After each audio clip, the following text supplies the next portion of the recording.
Donc bonjour à tous, bienvenue sur les webinaires mensuels de la professionnalisation. Donc aujourd'hui, on va discuter autour du projet associatif et des pistes locales d'accompagnement, des sujets assez importants, hein, pour nos structures. N'hésitez pas à écrire dans le chat pendant la visioconférence, on répondra à l'ensemble des questions, alors soit en fonction, des différentes étapes, de présentation, soit, dans le chat ou à la fin. Voilà ces webinaires, s'organisent donc tous les mois, sur les sujets de professionnalisation. On est sur le quatrième et on va terminer sur ce premier semestre avec celui-là puisqu'ensuite on a, la période estivale et des jeux olympiques et paralympiques. On verra sur le second semestre pour organiser de futurs webinaires. Donc aujourd'hui, je vous propose de partager le temps avec, notre invité qui est Paul Morisseau, en charge de la professionnalisation, au Comité national olympique et sportif, qui porte le centre de ressources DLA Sport. L'idée, c'est de vous présenter le dispositif local d'accompagnement, de voir comment le mobiliser et comment l'utiliser localement, à travers vos différents sujets et problématiques que vous pouvez rencontrer, notamment sur le projet associatif. Paul rentrera dans le détail de l'intérêt du projet associatif, de sa formalisation et de ses différentes étapes et vous partagera des exemples d'autres disciplines pour, voilà, vous donner des exemples. Il vous présentera ensuite la plateforme du projet associatif qui a été développée, par, le comité olympique et que vous pourrez vous saisir pour, compléter, formaliser et modifier vos projets associatifs. Et puis, je terminerai par vous présenter d'autres acteurs de l'accompagnement assez rapidement pour voilà, voir comment aussi mobiliser localement différents dispositifs pour vous accompagner sur ces sujets-là. Hop, je te laisse la main, Paul, et un grand merci de ta présence aujourd'hui parmi nous. Top. Je te remercie de l'invitation. Comme l'a très bien dit Mélodie, je travaille au Comité national olympique et sportif français qui est porteur du centre de ressources DLA. Donc DLA, dispositif local d'accompagnement, qui a vocation notamment à accompagner les structures de l'économie sociale et solidaire dans leur processus de professionnalisation et dans leur stratégie de développement plus largement d'emploi, modèle économique qui regroupe un peu d'ailleurs les thématiques des webinaires proposés par Mélodie. Ce que je vous propose, pour vous saisir un peu mieux et que vous puissiez en introduction comprendre un peu mieux le DLA et ce que ça englobe, comment ça fonctionne, c'est de vous présenter une courte vidéo de 2 minutes pour au moins avoir un contexte, une première idée, et puis après je pourrais passer à la présentation du CRDLA et du DLA plus largement.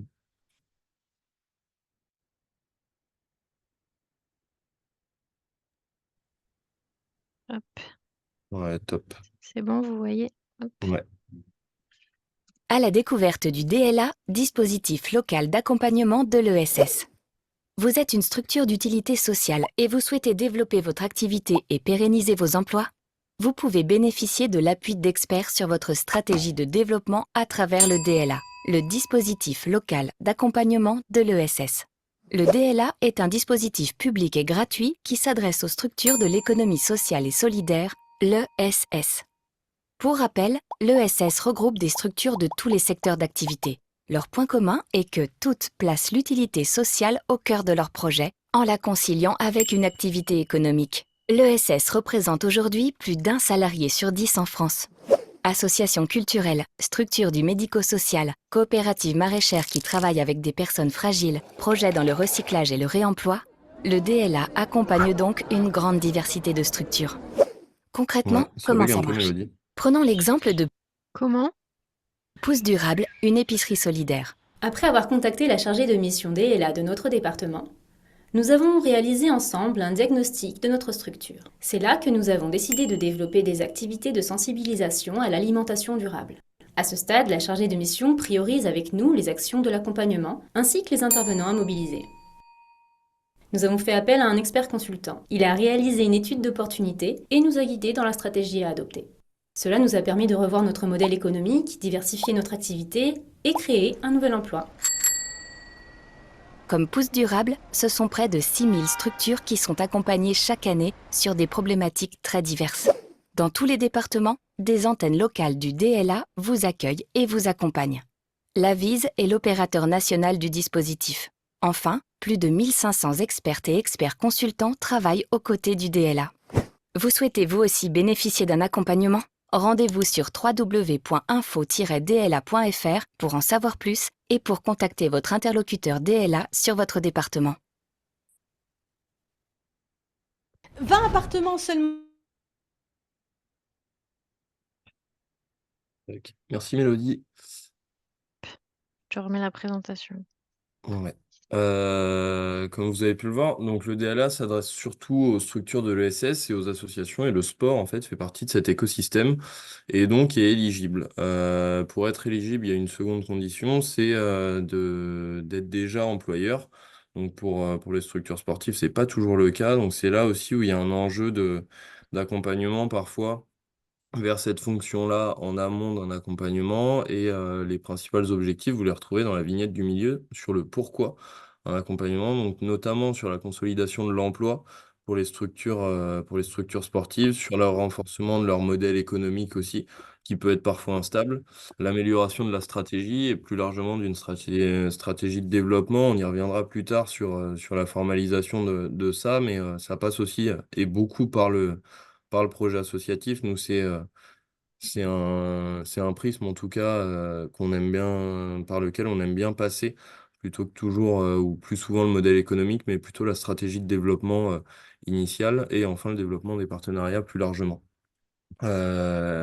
Pour justement tout le parcours d'accompagnement qui est créé et sa mise en place, je veux bien que tu passes à la slide suivante, s'il te plaît, Mélodie.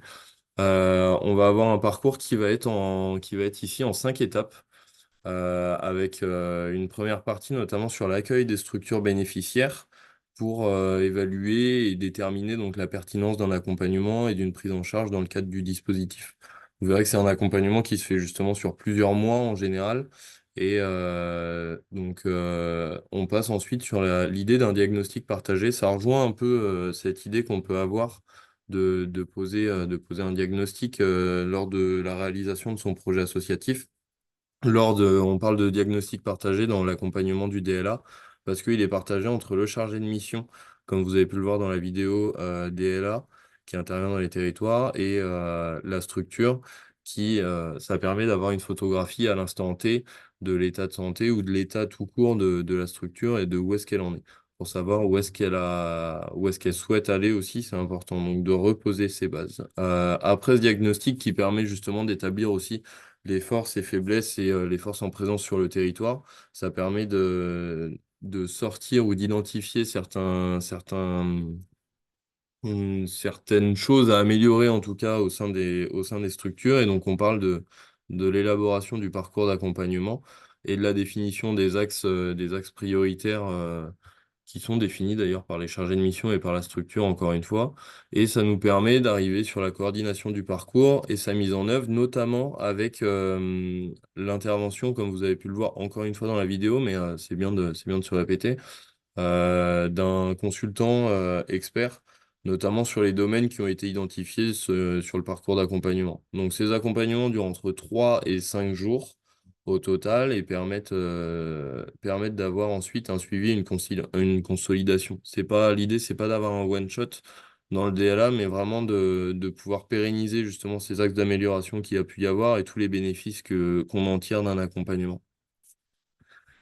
Euh, Pour faire un petit focus maintenant sur le CRDLA, donc le centre de ressources DLA, il faut savoir qu'il y en a 7, et il y en a un qui est dédié au sport, qui est porté par le CNOSF. Donc 7 en fait qui sont répartis entre thématiques et sectorielles.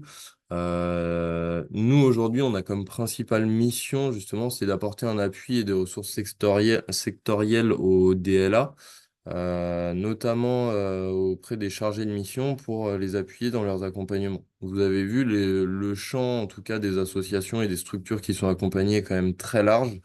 Et nous, ça nous permet justement de pouvoir appuyer et venir conseiller ces chargés de mission sur le secteur sport qui reste quand même assez spécifique avec ses spécificités. Deuxième mission qu'on peut avoir, c'est mobiliser sur le territoire les acteurs du mouvement sportif. Donc vous le voyez, vous le connaissez, le mouvement sportif interagit sur le territoire avec de multiples acteurs, qui soient du secteur plutôt privé ou du secteur plutôt public, les collectivités et l'État, avec ces structures déconcentrées. Et on le voit, en fait, le DLA et les acteurs de l'emploi sont des fois et les associations sont au milieu d'un écosystème assez large. Et le but, c'est aussi de réussir à recréer du lien avec avec tous ces partenaires potentiels. Et nous, notre rôle, ça va être notamment de pouvoir impulser ça au sein des territoires. Favoriser la consolidation et le développement des activités et des emplois par la mise en place d'actions de professionnalisation, la réalisation d'outils et d'études. On y reviendra juste après sur la prochaine slide. Mais le CRDLA, aujourd'hui, en tant que centre de ressources, produit des ressources. Produit des ressources sous quelle forme? Sous la forme de comme l'a dit Mélodie en introduction, nous, on a produit une plateforme projet associatif pour accompagner les structures qui le souhaiteraient. On a des outils aussi comme le calcul du coût de l'emploi ou, euh, ou d'autres, d'ailleurs, qui permettent d'avoir des diagnostics ou autodiagnostics pour les structures. Et le dernier, contribuer à la coordination, l'analyse et la capitalisation autour du DLA. Donc ça, c'est plutôt des actions en interne. Nous, des actions justement de travail plutôt de fond. Euh, Je vous le disais juste avant, aujourd'hui, les outils qui sont produits, donc outils de calcul du coût de l'emploi et plateforme projet associatif, ce sont les deux outils vraiment phares qui sont le plus utilisés, nous, en termes de clics sur ces plateformes, mais il y en a d'autres, notamment Mon Club et l'emploi et les différentes pistes de financement. Et aujourd'hui, on est en train de refondre toutes nos ressources, qu'elles soient sous forme de guides, de dossiers thématiques ou plutôt sous forme de fiches techniques, comme vous pouvez le voir. Et enfin, les plaquettes DLA et CRDLA qui permettent justement à des personnes je suis pas sûr par exemple que les personnes présentes ou les personnes qui vont regarder étaient au fait du DLA avant vraiment d'avoir la vidéo et que je vous fasse cette courte présentation. Donc c'est toujours intéressant de pouvoir promouvoir ce dispositif. Ouais, c'est pas un dispositif trop utilisé dans notre secteur, mais qui paraît hyper pertinent pour accompagner Mm. nos structures, sur tous les enjeux de leur projet, de leur emploi, enfin tout ce que tu as évoqué. Et du coup, voilà, c'est une vraie opportunité pour nos structures, d'être accompagnées par des prestataires vraiment qualifiés sur les différentes problématiques que vous pouvez rencontrer localement. Donc voilà, c'est pour ça aussi qu'on voulait vous présenter, vraiment ce dispositif et qui va complètement avec le sujet qui suit, du projet associatif puisque ils peuvent complètement vous aider, dans cette réflexion, cette formalisation et la projection que vous pouvez avoir, sur vos structures. Et juste pour compléter, parce que je Ouais, pense que c'est toujours intéressant pour les structures et c'est une question qui va forcément être posée, combien ça coûte? ouais. Il faut savoir aujourd'hui que le DLA, c'est une prise en charge pour les structures bénéficiaires jusqu'à 100%. Donc après, ça va dépendre des territoires en fonction de la politique tarifaire des structures porteuses et des chargés de mission DLA. Mais il peut y avoir une prise en charge jusqu'à 100%. Et en général, le coût qui est demandé aux structures, c'est une participation qui reste assez symbolique par rapport à la prestation qui est proposée. Et tu as une félicitation sur l'outil de calcul de Mathias. C'est gentil. Il est mis à jour assez récemment, notamment avec le Cosmos. Mais je pense que tu en Ouais. parleras d'ailleurs après. On peut passer d'ailleurs sur la slide suivante, notamment sur tout ce qui va être projet associatif. Ce qui nous intéresse ici, c'est de pouvoir un peu réfléchir et pouvoir poser des mots sur ce que c'est qu'un projet associatif, à quoi ça sert, qu'est-ce que c'est, comment on peut le formaliser, comment on le rédige, est-ce qu'il y a des outils aujourd'hui qui sont à notre disposition et comment faire en sorte de pouvoir le construire. C'est vrai que la première chose qui, moi, me paraît en tout cas essentielle, c'est qu'est-ce que c'est un projet associatif? C'est la carte d'identité de l'association. Donc c'est vraiment l'idée de se dire, si je dois présenter un moment de l'association à quelqu'un, j'ai un document qui me permet de synthétiser tout ça et d'avoir un cadre, que ce soit au niveau des valeurs de l'association, des projets qui sont mis en place, de son organisation interne, des partenariats qui sont tissés, au niveau ressources humaines, qui la composent. Et ça me paraît important de formaliser toutes ces choses-là, mais c'est également, je dirais, un cap à suivre, un moteur, comme vous pouvez le voir, qui permet de se fixer des objectifs, se fixer des objectifs communs avec toutes les personnes. Donc, il est co-rédigé, effectivement, et il est co-construit, et d'avoir d'avoir un cap à suivre. Euh, donc, le projet, si on pouvait avoir juste quelques questions pour y répondre, donc déjà, c'est souvent informel, il est fortement conseillé de construire ce document de manière collective. C'est ce que je vous disais, que ce soit avec les différentes parties prenantes de l'association, que ce soit les bénévoles dirigeants, les salariés, mais aussi les adhérents. C'est important, quand vous construisez votre projet, même si ça prend un peu plus de temps, mais au moins de pouvoir répondre aux besoins de certains adhérents à travers la mise en place d'actions notamment. Une fois rédigé, partagé et diffusé, le projet ASSO deviendra le socle commun à toutes les actions menées par l'association. Donc voilà, c'est ce qu'on disait, c'est que ça permet vraiment d'avoir une trame, d'avoir un cap, de savoir où on va et de savoir en fait ce qu'on fait au fur et à mesure, et pas de mener ces actions au fil de l'eau sans nécessairement savoir où on va ou comment on les construit, mais d'avoir réellement un document formalisé, d'avoir des objectifs qui sont cadrés et d'avoir un développement cohérent. On y reviendra sur la cohérence, d'ailleurs, l'importance de la cohérence lors de la rédaction. Pourquoi, pour quel public, pour quels besoins le projet est-il adapté au regard de son environnement? Les orientations choisies représentent la politique de la structure. Donc ça retrace encore une fois tout ce que j'ai pu vous dire juste avant, et où, sur quel territoire mes actions s'inscrivent. C'est important de le construire, notamment, comme je vous le disais, avec toutes les parties prenantes, mais qui soit encore en cohérence avec le territoire sur lequel vous évoluez, sur lequel vous êtes implanté. Aussi bien que vous pouvez avoir un lien très fort avec votre fédération, notamment par le biais du projet sportif fédéral, c'est important d'avoir aussi une implantation territoriale et de répondre aux différents besoins territoriaux qu'il peut y avoir. Check. Merci. Donc, si on parle des enjeux, donc le but aussi l'importance d'avoir un projet associatif formalisé, c'est déjà de un, de donner du sens à ces actions en formalisant la manière d'agir. Effectivement, c'est beaucoup plus facile aussi de partir d'un constat et des valeurs qu'on souhaite défendre et du but et de l'essence même de l'association pour savoir en fait quelle action je vais mettre en place pour pouvoir justement répondre à tout ça et d'avoir des objectifs fixés. Donc, fédérer tous les membres de votre association autour d'une dynamique commune, facteur d'identité collective et d'héritage. On le voit dans certaines associations avec la difficulté des fois de pérenniser certains projets ou des projets qui reposent sur une ou deux personnes. Et là, l'idée, c'est vraiment de pouvoir le construire collectivement pour avoir justement un héritage et d'avoir une certaine pérennité, que ce soit dans l'organisation de l'association, que tout ne repose pas sur une seule personne, mais qui est réellement un projet partagé et un projet collectif pour qu'il soit effectivement durable.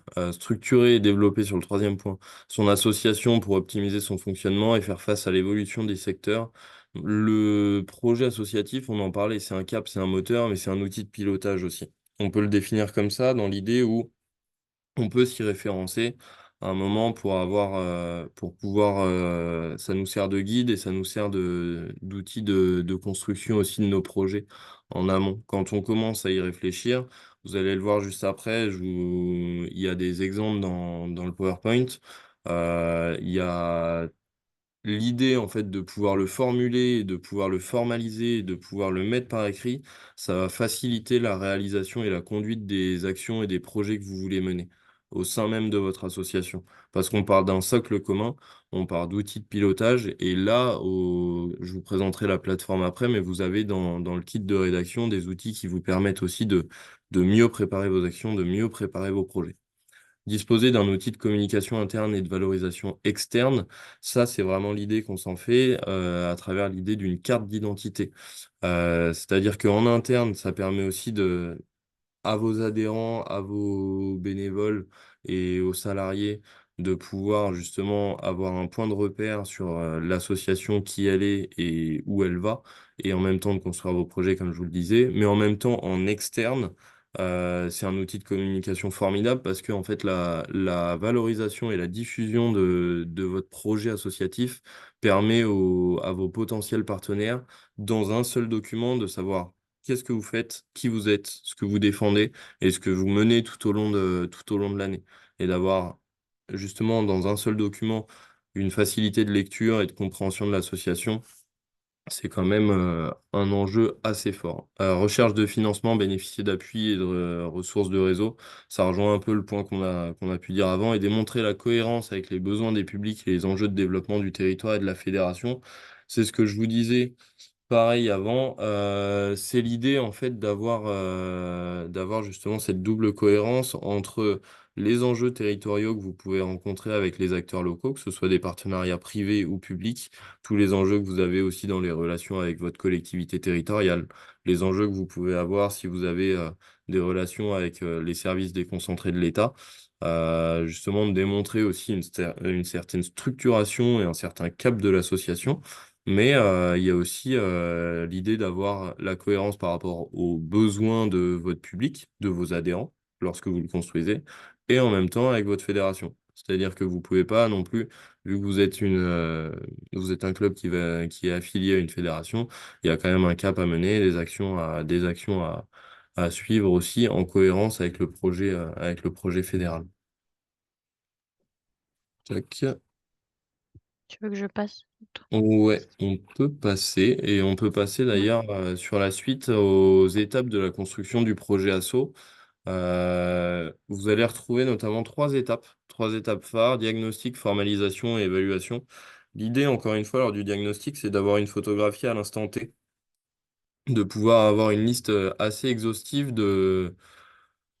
des informations et de ce qui compose l'association. Là, vous avez quelques idées sur l'encadré à gauche, notamment l'identité, l'historique, le but, l'objet, les statuts, enfin, ce qui va regrouper justement les statuts, ce qu'il y a dans les statuts, les structures à disposition, l'organisation des ressources humaines, des adhérents. Et quand on parle de ressources humaines, on parle de ressources humaines assez larges, que ce soit bénévoles ou salariés, toutes les personnes qui œuvrent pour l'association, les adhérents, les installations, et d'avoir justement, voilà, une photographie à l'instant T de l'association, elle en est là. Donc, la deuxième partie dans ce diagnostic, ça va être notamment l'analyse de la structure, donc de son environnement, que ce soit en interne ou en externe. En interne, ça peut reprendre certains éléments de l'état des lieux. Par exemple, interne, en forge, je peux avoir un pool de bénévoles qui va être très dynamique et très présent au sein même de l'association.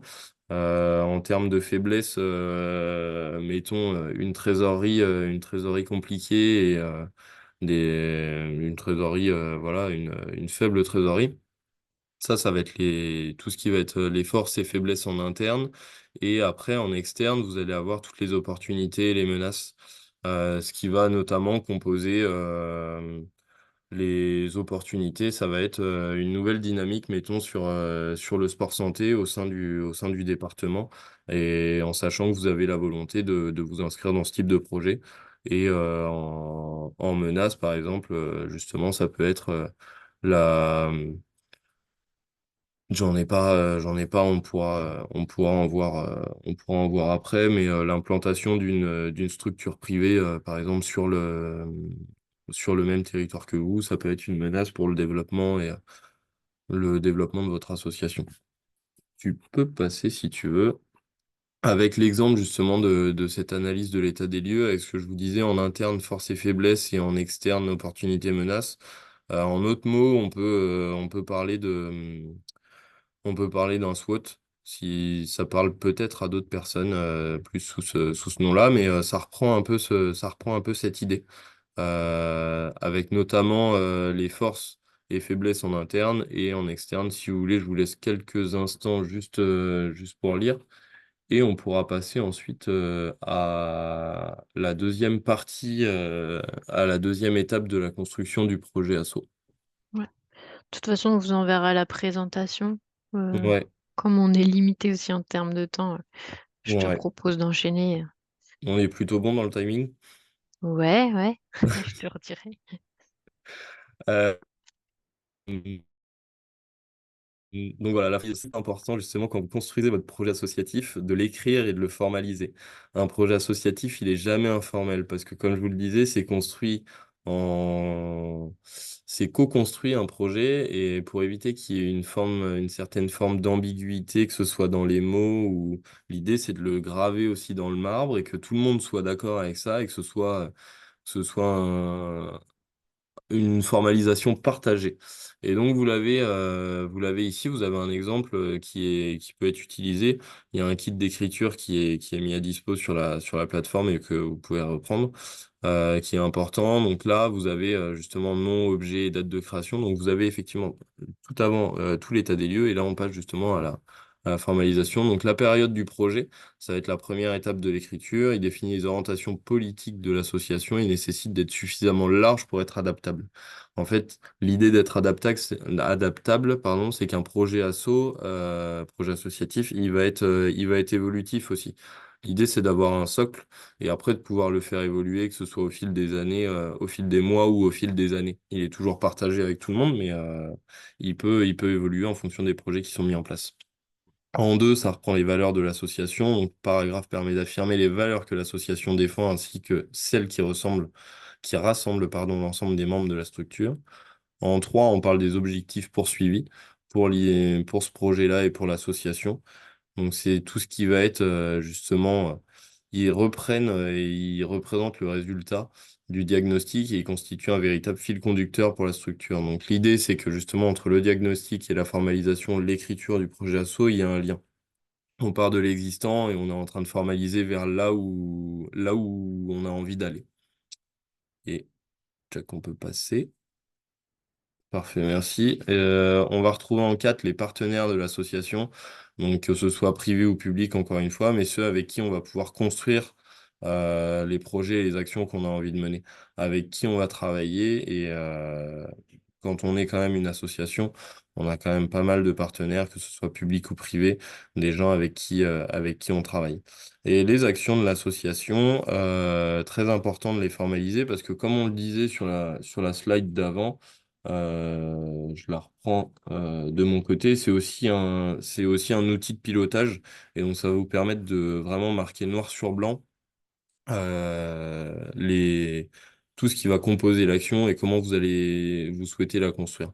On parle aussi justement d'axes de développement, de plans d'action là-dessus et je vais vous dire juste après, et hyper important, l'évaluation justement de ces actions. Comment on évalue? C'est important de fixer en amont l'évaluation d'une action plutôt que de le fixer après, de se fixer des objectifs en amont qui sont justement quantifiables et qui permettent justement d'avoir une évaluation tant qualitative que quantitative au niveau de vos objectifs. Euh, Parfait. Donc on peut passer, si vous voulez bien, à justement un exemple de plan d'action. Nous, on avait pris un club de cyclisme qui permettait justement d'avoir, comme je vous le disais, c'est un outil de pilotage, hein. Donc on a d'abord nos objectifs qui sont fixés avec une temporalité. Est-ce que mon action, je souhaite qu'elle soit mise en place sur du court terme, du moyen terme ou du long terme?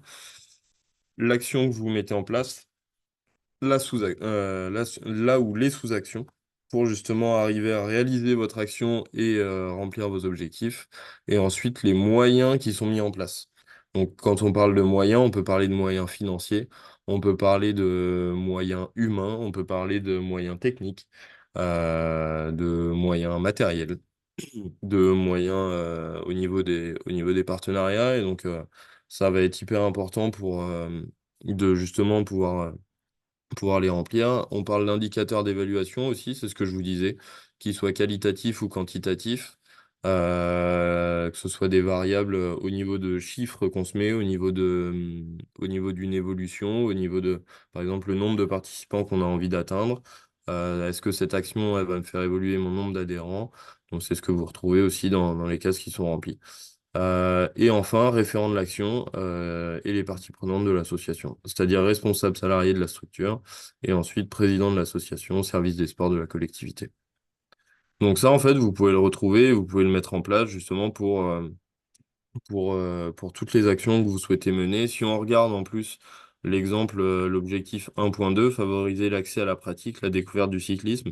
Cet objectif, si vous regardez, il a été découpé en deux. Donc en fait, en deux actions qu'on souhaite mettre en place et qui vont permettre justement de répondre collectivement à cet objectif à travers deux actions différentes pour aller chercher un but commun. Je veux bien que Jack, tu passes à la slide suivante. Parfait. Sur l'idée du sport santé, j'aime bien prendre cet exemple-là, encore une fois, parce que l'idée, c'est encore d'avoir deux actions distinctes et de bien voir, en fait, au niveau des référents de l'action et au niveau des parties prenantes, qu'on va avoir deux types de partenaires qui vont être mobilisés, notamment avec d'abord Référence Sport Santé en lien avec les établissements de santé. Donc là, on voit très bien que c'est plutôt une action qui va être mise en place en cohérence avec le projet, avec le territoire, avec les actions territoriales qui sont menées. Et sur la deuxième action, donc l'action B, former au moins un salarié au sport santé et mettre en place les partenariats pertinents. Là, on va voir qu'il y a un double objectif, notamment se faire être formé par la FFC, donc la Fédération française de cyclisme, et ou les Crossecdos. Donc là, on a un double objectif, soit fédéral, soit territorial. Donc c'est bien d'allier les deux et de pouvoir justement formaliser tout ça. Parfait. Et on va pouvoir passer à la dernière slide, donc au niveau de l'évaluation du projet. Étape déterminante pour le projet, notamment pour mettre en évidence les points à retravailler. Comme cette idée justement d'avoir sur le diagnostic, la première partie, d'avoir un état des lieux, une photographie de l'assaut à l'instant T, pour savoir ensuite les actions qu'on souhaite mener et que ce soit pertinent. Encore une fois, c'est très important, une fois que vous l'avez formalisé et que vous avez passé votre année, de pouvoir évaluer les actions que vous avez mis en place. Que ce soit une évaluation dans le positif ou dans le négatif. Ce qui est important, c'est de voir un peu la pertinence des actions qui ont été menées, leur réussite, et de voir les points à améliorer, les actions à remettre en place, à pérenniser ou justement à modifier. Et donc c'est pour ça aussi que je vous disais qu'il était évolutif, c'est que vous avez votre plan d'action qui va être annuel ou pluriannuel et que vous allez pouvoir faire évoluer.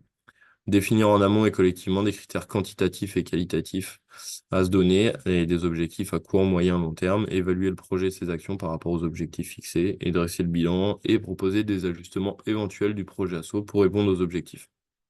C'est exactement ce qu'on s'est dit juste avant. Tac. Et on va pouvoir passer, voilà, être accompagné dans l'écriture de ce projet. Donc, vous avez plusieurs possibilités, soit comme on en a parlé tout à l'heure, notamment par le biais du DLA, qui peut vous accompagner dans justement la structuration de votre association, la structuration de vos actions et la structuration sur du long terme, ou il y a aussi sur la plateforme Projet Asso que je vais vous présenter juste après, où on pourra naviguer un peu. Il y a un kit d'écriture qui a été créé en même temps que la plateforme, avec des outils mis à disposition et des outils d'aide à l'écriture ou des documents préfaits. Donc là, vous avez par exemple les différents outils qui sont à votre dispo, un outil d'aide à la rédaction, une trame pour dresser l'état des lieux avec une grille d'analyse, un modèle de plan de projet asso, pardon, et décliné en fonction des thématiques en lien avec le projet asso, environnement et ancrage territorial, ressources humaines, structuration interne, ressources financières et logistique. Tchac. Et enfin, si vous voulez bien, on peut aller se balader sur la plateforme Projet Asso pour que vous puissiez voir un peu à quoi ça ressemble et hop, pouvoir savoir en quoi ça peut quoi ça peut vous être utile. Est-ce que je suis assez clair pour l'instant? Est-ce que vous arrivez à me suivre? Oui, c'est très clair. Pendant que je fais la bascule, n'hésitez pas si vous avez des questions. Mm.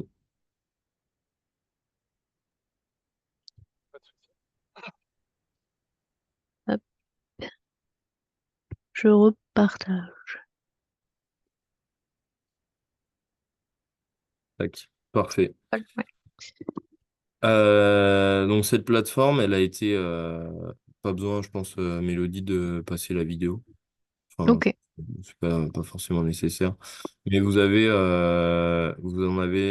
notamment en haut développé la partie développer votre projet.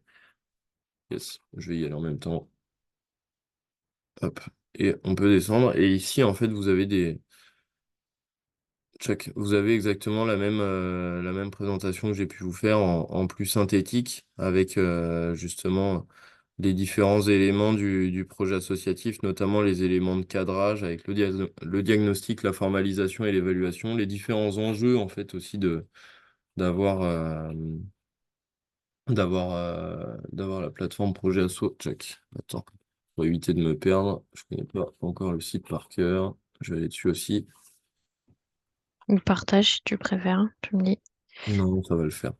Euh, ensuite, et vous avez des ressources qui sont mises à disposition évidemment pour chaque partie. Donc sur la partie diagnostic, formalisation et évaluation, tout en bas, vous retrouvez des ressources par rapport à ça.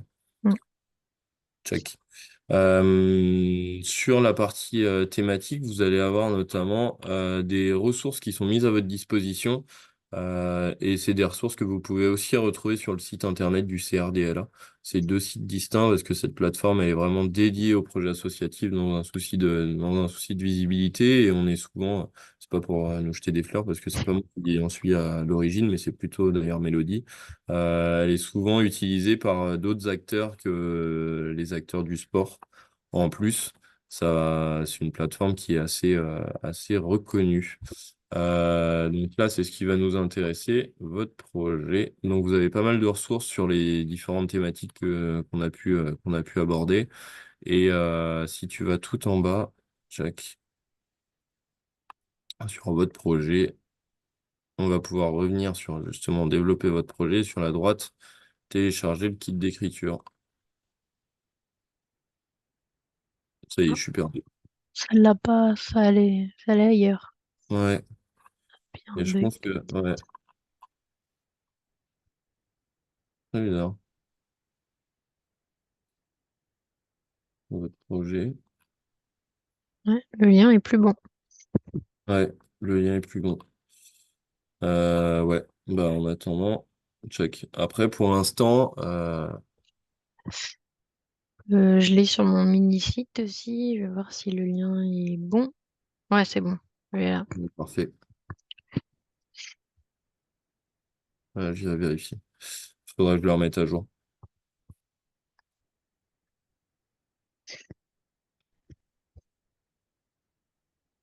Ok. Donc en gros, ouais, sur la plateforme, vous avez un kit en fait de rédaction kit d'accompagnement pour la rédaction de votre projet asso sur les trois parties. Mm. C'est un document Word après que vous pouvez reprendre à Mm, vos souhaits, puis avec l'image de votre structure, voilà, pour l'adapter et le proposer. parfait. Je Ouais. rebascule sur le site, tu veux? Ouais, après, moi, franchement, là-dessus, vous pourrez naviguer dessus. Mais si ça te va, moi, j'ai fini, Mélodie. Mot de passe. Donc il y a une petite vidéo aussi que vous pourrez voir directement sur le site qui vous permet bah, voilà, de résumer tout ce que vous a présenté aujourd'hui Paul. Et aussi, voilà, bah, on a présenté ce sujet aujourd'hui. C'est vraiment aussi parce que bah, on est dans une période aussi de changement d'Olympiade. Donc, comme vous disiez, Paul, le projet, il évolue au regard de votre environnement qui bouge aussi, mais aussi bah, par des contraintes et des échéances qu'il peut y avoir par rapport à votre discipline, à votre fédération ou voilà, aux échéances juridiques aussi. Là, vous êtes dans une période de changement d'Olympiade et potentiellement aussi de remobilisation de certains de vos bénévoles ou de vos élus. Donc voilà, il y a une nécessité de faire un bilan et de se poser sur ce qui a été fait et surtout de se projeter sur la nouvelle Olympiade. Et puis, comme on le disait, on l'a vu aussi dans le webinaire sur les modèles économiques, on est dans un environnement qui évolue. Voilà, d'un public, sédentaire, un public qui veut du loisir, le réchauffement climatique qui impacte aussi potentiellement nos pratiques et nos projets, une évolution de la demande sociale du sport aussi, qui peut forcément impacter, nos projets et puis, la digitalisation qui fait partie, aussi un axe assez fort, qui nous fait évoluer, tant dans nos pratiques internes qu'externes et du coup tout ça doit être analysé aussi pour que, bah, le projet que vous allez proposer, finalement, il s'adapte à ce pourquoi vous avez créé votre structure, mais aussi il s'adapte à cet environnement pour toujours pouvoir répondre finalement aux besoins de vos adhérents et de vos financeurs. Puisque voilà, on est aussi dans une période de financement là, des demandes de subventions. On est limite sur les dates de campagne, hein, pour les demandes d'aide à l'emploi, mais voilà, à chaque fois maintenant, ils vous demandent un projet associatif, c'est obligatoire. Donc, si c'est une première étape de démarrer là-dessus, bah, c'est assez chouette d'utiliser les outils du CRDLA parce que voilà, vous avez juste à suivre le canevas. Vous prenez pas trop la tête sur la formalisation. Ça peut être un document qui va évoluer par la suite, mais pour déjà, démarrer sur ce projet-là, ben, ça peut être chouette, d'écrire, un document avec, des outils déjà utilisés et puis il y a pas besoin d'avoir 20 pages, hein, pour, présenter un projet associatif. Hem, le plus synthétique et le mieux, c'est surtout aussi, bah, voilà, pour comme le disait Paul, hein, pour, bah, résumer ce que vous faites, ce que vous êtes, parler à vos adhérents et parler à vos partenaires, extérieurs, notamment quand vous allez demander des financements, mais aussi pour rendre visibles finalement, vos actions.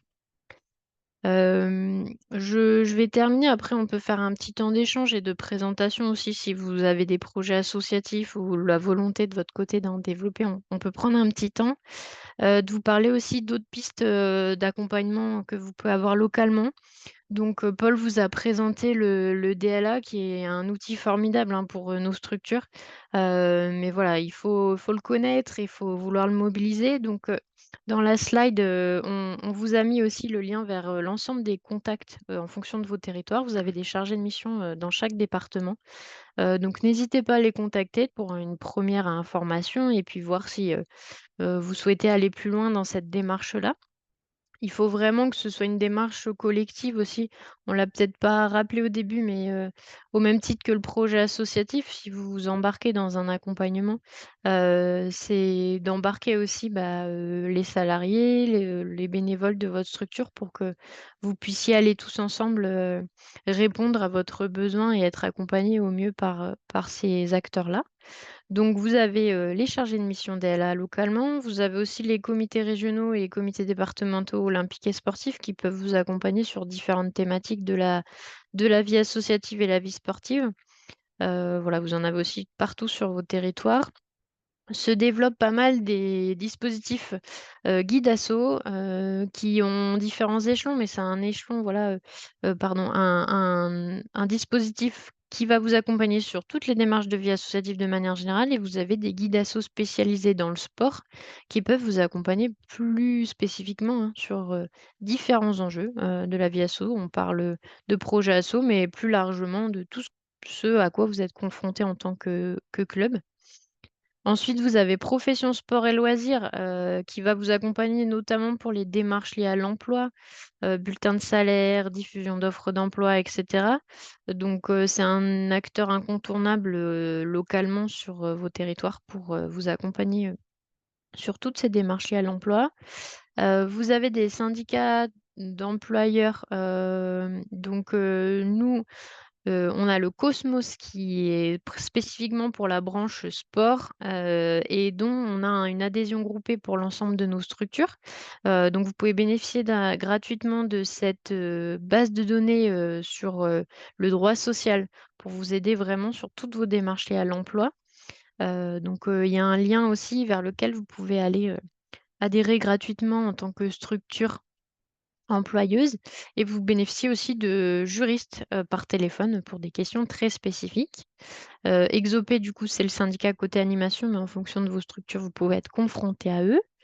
Hem, de plus donc, dans le cadre, bah, de vos cotisations en tant qu'employeur, nous, sur la branche sport, on est, avec l'opérateur de compétences de l'AFDAS. Sachez qu'il y a plein, plein, plein de financements et d'accompagnements qui sont possibles aussi avec eux, tant pour la montée en compétences de vos salariés que pour aussi vous accompagner, sur des fonctions dirigeantes ou sur des appuis conseils spécifiques. Donc il y a des appuis conseils RH qui existent, avec l'AFDAS, mais ils en ont déployé plein d'autres et on est en train d'en essayer un justement sur l'insertion par le sport avec 6 de nos clubs. Donc voilà, c'est aussi des portes d'entrée. Vous avez des contacts locaux, pour vous accompagner sur ces démarches-là. Et puis après, les services de l'État avec les services départementaux ou régionaux pour vous accompagner sur le volet jeunesse et sport et notamment surtout vos demandes de subventions et les aides à l'emploi, etc. Et puis les collectivités territoriales.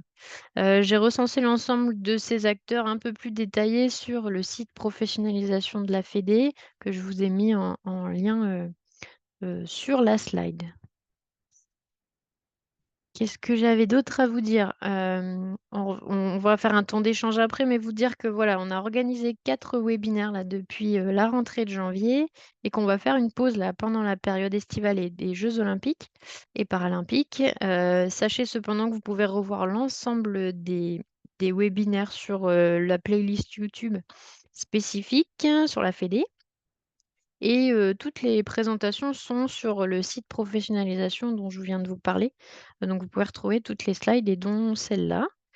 Donc l'idée maintenant de ce temps, il nous reste, 10 minutes si vous voulez bien rester encore un peu avec nous, c'est d'échanger, au regard de tout ce que vous a présenté Paul, aujourd'hui sur le projet associatif, si vous avez des questions, des témoignages à aborder.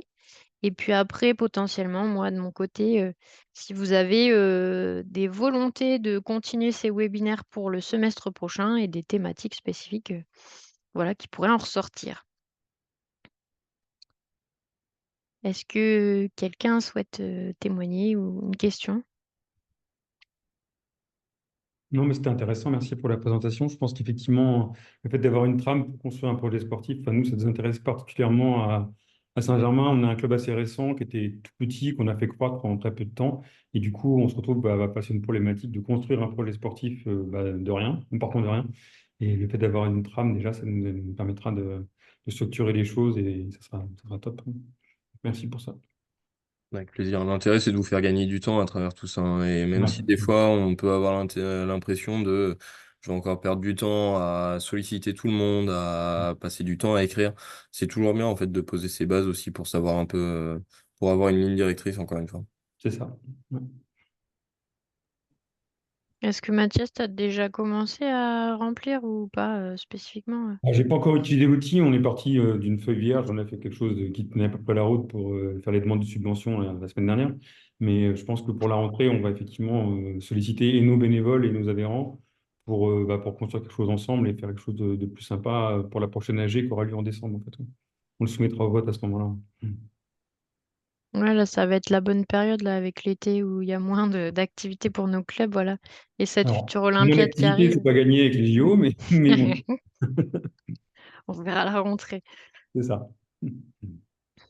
Est-ce que sur les 3 autres clubs qui sont présents, vous avez des questions, des remarques particulières sur le projet du jour? Alors, Antoine au club de Lille. Donc, Lille Triathlon est un club qui est assez vieux puisqu'on fêtera nos 40 ans en 2027. Moi, je suis président depuis le mois de novembre. Donc, effectivement, on a déjà un projet qui existe, mais qui a besoin d'être, on va dire, reformalisé un petit peu. On avait tendance à s'éparpiller des fois sur trop de choses. On voulait faire trop de choses à la fois, avec des fois trop d'ambition. Et donc aujourd'hui, on prend le temps de tout recadrer, etc., et de revenir un petit peu sur les basiques au niveau de notre école de tri, au niveau de l'encadrement, au niveau du montage des dossiers de subvention, de l'emploi et des choses comme ça. Donc, on a fait tout ce travail, on l'a formalisé en partie, on l'a partagé en AG. Maintenant, c'est vrai qu'effectivement, il y a besoin de prioriser toutes les missions parce que c'est pas forcément simple. On est à peu près 270, donc il y a quand même pas mal de boulot et on souffre du fait qu'on n'a pas toujours assez de bras pour tout faire à la fois. Puis, en tant que président, puisque il y a la vie pro, il y a la vie familiale, il y a aussi le sport. On est aussi là pour faire du sport. Donc, on essaie de tout prioriser au fur et à mesure, avec effectivement des points plus spécifiques qu'on va mettre en avant et qu'on va travailler à court terme pour pas trop s'éparpiller, chose qui était un peu fait avant, quoi. Donc, on va dire que globalement, c'est à peu près existant, c'est formalisé dans les grandes lignes. Et maintenant, il faut effectivement qu'on décline et qu'on se structure de façon plus forte autour du projet, quoi. On a encore quelques petits trous dans la raquette en termes de main. Ça marche. Merci Antoine pour ce témoignage. Oui, Patrice, pour le club de Remiremont dans les Vosges. Je voulais en fait ajouter que moi, ça fait 8 ans que je suis président du club et ça fait 7 ans qu'on a monté un projet associatif. En effet, l'idée au départ, c'était déjà de pouvoir créer un projet, de le formaliser, de l'avoir également pour tout ce qui est demande de subvention, parce que c'est obligatoire, mais aussi, et j'ai envie de dire surtout, pour le présenter à nos licenciés, parce que nous, on le présente systématiquement à l'Assemblée générale et on le fait même voter, l'Assemblée générale, pour qu'on ait un cadre et des objectifs qui soient définis et présentés à l'ensemble de nos licenciés. Comme ça permet aussi de les impliquer dans le projet, parce que c'est bien beau que les dirigeants mettent un cadre, mais aussi il faut quand même impliquer nos adhérents. Donc voilà, c'est quelque chose qu'on a mis en place déjà depuis 6 ans maintenant. Et donc on le présente systématiquement à l'Assemblée générale à nos licenciés. Et en effet, moi, mon mandat va s'arrêter dans quelques mois après les Jeux Olympiques, mais on travaille déjà sur le projet 2025, 2029, quoi, avec l'ensemble de l'équipe dirigeante pour monter un projet sur 4 ans et leur expliquer encore à nos adhérents à ce moment-là. Top. Par, Super. par pur hasard, Mm. vous avez des retours, je suppose, de vos licenciés, de vos adhérents à l'association sur la présentation du projet asso? On a des retours intéressants parce que justement, nos adhérents voient un petit peu les objectifs du club et comprennent les choix qui sont faits parce qu'on ne peut pas non plus répondre à l'ensemble des demandes on a aujourd'hui 110 licenciés avec 50 enfants. Et forcément, il y a sur 110 licenciés, il y a peut-être une centaine de demandes différentes. Voilà, certains ont plus l'objectif de faire de la performance sur du longue distance, du court distance. Voilà, donc nous, on a voulu mettre un cadre et surtout expliquer les choix qu'on l'on peut faire et notamment expliquer qu'on ne peut pas répondre aux demandes de tout le monde, mais que le projet global doit aussi convenir à un maximum de personnes. Voilà. Encore une fois, c'est pour essayer d'impliquer au maximum nos adhérents et que ça ne soit pas juste une prise de licence et puis qu'ils viennent juste aux entraînements comme ça pour se faire plaisir. Il y a aussi un objectif après derrière de développement du club, quoi. Super, merci. Je ne sais pas si le dernier club souhaitait prendre la parole sur ce sujet-là, pas spécifiquement. Tant qu'on est là, il nous reste 2 minutes. Ouais, je vous sollicitais. Alors, je ne sais pas si vous avez suivi les autres webinaires. Voilà, c'était voir un peu si le format de webinaire 1 heure entre midi et 2, un mardi par mois, vous convenait et puis quel type de thématique vous seriez intéressé pour les prochains à la rentrée. Voilà, c'est un peu vous solliciter là-dessus avant de terminer. Ouais, le format, il est top, 1 heure, comme ça, c'est bien. En pause-déj, sur la période du pause-déj, c'est vachement bien. Du coup, on peut y assister assez facilement. Comme thématique, enfin, pour en avoir discuté un peu avec je suis en formation en DGEPS en ce moment au CREPS de Châtenay, pour situer un peu pour les autres. Et donc, du coup, on en a discuté un peu en promo, construire un budget, ça serait intéressant comme projet, parce que je vois bien que dans le cadre de nos UC qu'on a publiés, la plupart ne savent pas construire un budget, donc c'est peut-être intéressant. Ok, super, merci Mathias. Oui, pour moi aussi, je confirme hein, le format comme ça d'1 heure pendant midi, ça me va plutôt bien. Parce qu'en plus, on a aussi des fois d'autres réunions plutôt en fin d'après-midi ou soirée. Donc, ça va encore bien pendant le temps de midi, ouais, quand on a la chance de pouvoir se mettre au calme. Ça marche, merci. Et puis, moi, Je, j'ai je pu con- assister aussi aux autres webinaires. Donc, le dernier, là, sur la professionnalisation était intéressant. Donc, ça soulève quelques problématiques, mais en tout cas, le sujet est quand même intéressant. Et je pense que c'est vers là où on doit aussi aller en tant que club. Ouais. Ça marche, merci. Je confirme, format très intéressant, d'autant plus que je suis pas président depuis très longtemps, donc ça me permet de couvrir un maximum de sujets. Et effectivement, la pause du déj est super adaptée pour Ça lisser marche. ça entre deux.